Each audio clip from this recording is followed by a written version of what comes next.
guys, my name's Stephanie Brown and you're watching Creative Guzzle. And before you ask, yes, this took forever. Came out cool though, huh?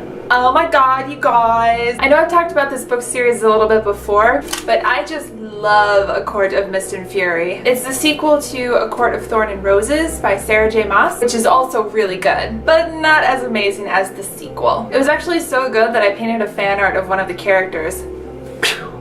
This dreamboat here is Resend, and he's amazing, but not just because of his abs.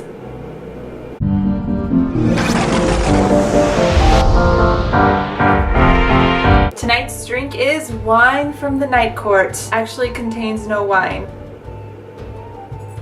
Like real fairy wine, it'll probably fuck me up. Whew, that's potent. So part of the reason why I love A Court of Mist and Fury so much is not just because of the wonderful characters that fill the world of the story, but because of something that happened that I was not expecting. At the ending of the first book, A Court of Thorn and Roses, the main character Feyre goes through some pretty dark stuff. I don't want to spoil what happens, but it was extremely traumatic and it affected Feyre pretty badly.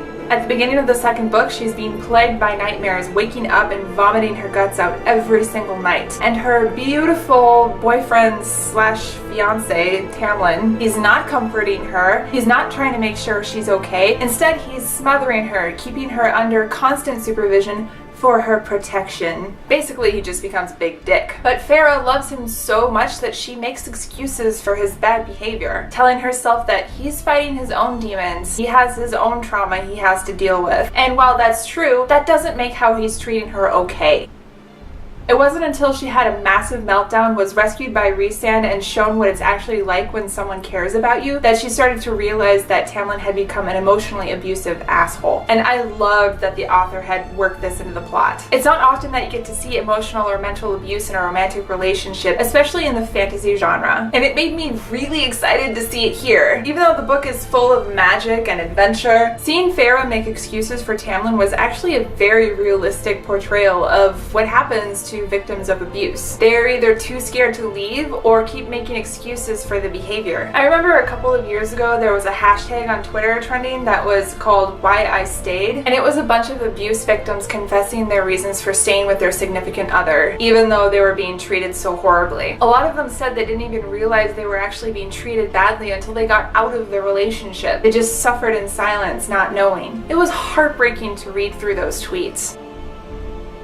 I can't decide if this is too sweet or too strong. Another book I just finished reading, Sanctum by Sarah Fine, also featured a main character named Layla, who had a backstory overflowing with abuse of all kinds. So much so that Layla didn't even like the people closest to her touching her, and would have full-blown panic attacks if someone came up to her from behind. In fact, my main character Liz from Nethergate also has a backstory that features abuse. A couple of years ago I realized it was the missing ingredient I needed to really pull the story together and elevate it from being just another ghost movie to something with more of an emotional resonance with the audience. I like to describe Nethergate as Liz having to face both the ghosts from the past and the present. She has to overcome not just the spirits that are haunting her, but the trauma of what she went through years ago in the town, in order to make it out of the story alive.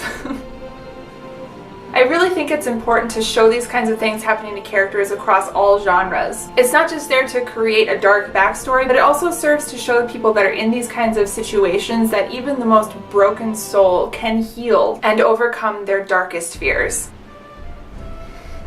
I felt that one going all the way down. So what are your thoughts on this topic? I know it was a little bit of a darker one and I'm sorry, it's just something that I've kind of been thinking about lately and I wanted to talk about it, especially since I have this kind of story arc in Nethergate and I'm working on rewriting it right now, so it's like on the forefront of my mind. Anyway, if you like this video, please don't forget to hit that thumbs up button. It's right down there. Also, please subscribe. I do new videos every Friday and I'm also starting to do reviews of books and movies and stuff like that, so you can keep your eye out for those too. Stay excellent to each other and keep making awesome things. Love you guys. Bye!